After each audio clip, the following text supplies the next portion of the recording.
Assalamualaikum warahmatullahi wabarakatuh. Selamat pagi anak-anak. Kita bertemu kembali dalam mata pelajaran korespondensi.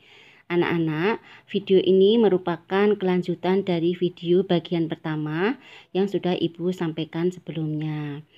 Nah, materi kali ini masih seperti pada bagian yang pertama, yaitu bagian-bagian surat. Pada bagian pertama, Ibu sudah menjelaskan tentang kepala surat, nomor surat, tanggal surat, lampiran, hal dan perihal, alamat yang dituju, salam pembuka, dan isi surat. Nah, untuk video ini, pada bagian yang kedua ini, Ibu akan menjelaskan tentang penutup, nama instansi dan jabatan, nama penanda tangan, NIP atau nomor induk pegawai, tembusan, dan inisial pengonsep, penanda tangan, dan pengetik surat. Anak-anak, silakan kalian simak materi berikutnya. 9. Salam penutup. Salam penutup berguna untuk menunjukkan rasa hormat atau keakraban pengirim kepada penerima surat. Misalnya, hormat kami, wassalam, salam hormat, dan salam sejahtera. 10. Nama organisasi atau perusahaan. Nama organisasi atau perusahaan setelah salam penutup sudah jarang digunakan, tetapi masih sangat dibutuhkan jika A. Surat menggunakan kertas lebih dari 1 lembar. Kertas kedua, ketiga, dan seterusnya tidak menggunakan kertas berkepala surat, sehingga menggunakan nama organisasi atau perusahaan masih dibutuhkan. Jadi kalau beberapa lembar yang ada kepala suratnya itu hanyalah surat yang pertama saja ya. Makanya untuk tanda tangan nanti nama organisasi atau perusahaan masih tetap harus dicantumkan. B. Surat tidak mempergunakan kertas yang berkepala surat. Nama induk organisasi atau perusahaan dapat juga diganti dengan nama organisasi apabila surat yang dikeluarkan oleh unit organisasi, tetapi pada kepala suratnya tetap tertera nama induk organisasi. Ini contohnya ya, hormat kami CV Buana Mas. Bisa juga hormat kami Divisi Keuangan PT SBG. 11. Jabatan.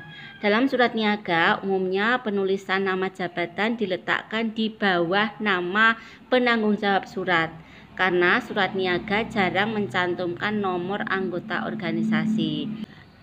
Ini contohnya, hormat kami Sultan Batik Galeri, kemudian tanda tangan, di bawahnya nama orang yang bertanggung jawab, dan di bawahnya lagi adalah jabatannya. Jadi Alauddin Sultan SE, jabatannya adalah manajer keuangan.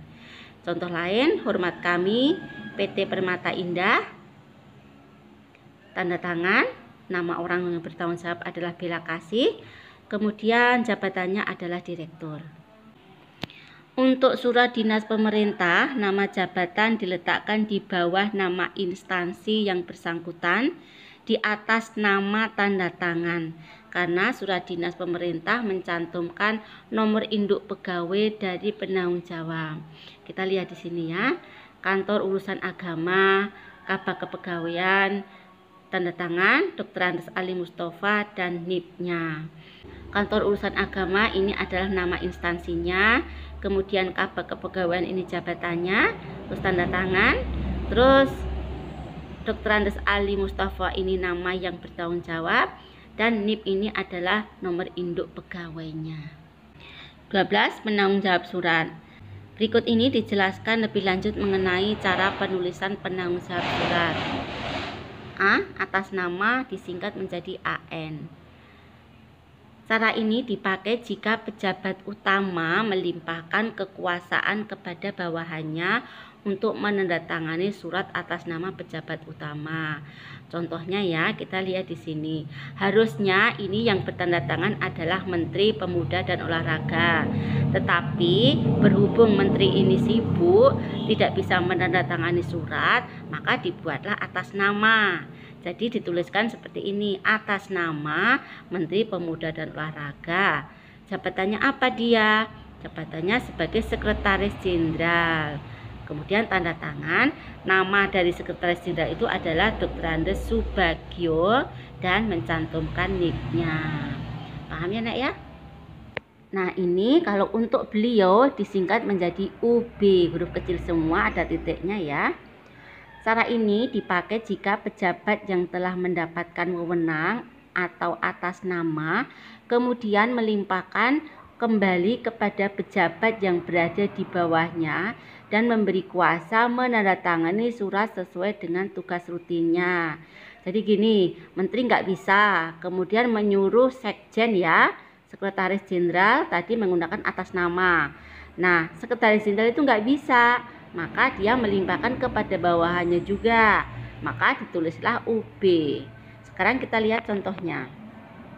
Atas nama Menteri Pemuda dan Olahraga, bawahnya sekretaris jenderal. Nah, UB. Nah, bawahnya ditulis UB, yaitu Kepala Biro Keuangan. Tanda tangan. Nama Kepala Biro Keuangan itu adalah Permata Kasih SE, di bawahnya NIP. Paham ya, Nak ya? Dalam kegiatan korespondensi pada perusahaan swasta, ini dikenal dengan PP ini per procurationem, yaitu seseorang yang diberi kuasa oleh pimpinan perusahaan. Kalau tadi adalah AN ya. Nah, sekarang kalau di perusahaan itu adalah PP. Contohnya gini, hormat kami PP Sultan Batik Galeri.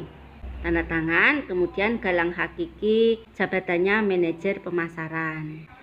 Sebagai catatan, untuk diingat bahwa pejabat yang menandatangani surat bukan merupakan wakil dari atasannya langsung, melainkan hanya sebatas untuk mewakili atasan dalam hal penandatanganan surat agar surat tersebut menjadi sah. Jadi ini yang bertanda tangan tidak harus wakilnya ya, tapi siapa saja boleh, yang penting berkenaan dan berhubungan dengan surat yang dibuat tersebut. Tujuannya agar surat tersebut menjadi sah. 13. Tembusan atau tindasan atau karbon copy. Surat menggunakan tembusan jika salinan surat diberikan kepada pihak lain yang ada kaitannya dengan isi surat. Penulisan tembusan diletakkan di kiri bawah surat. Jika tidak memilikinya, tembusan tidak perlu ditulis. Kita lihat di sini ya. Ini untuk perusahaan, lampiran ini di bawah. Jadi lampiran satu berkas dokumen pengiriman barang. Kemudian tembusannya ini untuk 3 pihak, untuk divisi keuangan, divisi pemasaran, dan untuk arsip. Jadi surat ini dibuat rangkap 4. Yang satu dikirimkan kepada pihak yang dituju, kemudian yang 3 digunakan untuk tembusan. 14. Inisial. Inisial adalah singkatan dari nama pengonsep surat dan pengetik surat. Biasanya inisial pengonsep surat dituliskan dengan huruf kapital, sedangkan pengetik surat dituliskan dengan huruf kecil. Kita lihat di sini, ini ada pengonsep surat BK, hurufnya besar semua, garis miring SD, ini hurufnya kecil semua.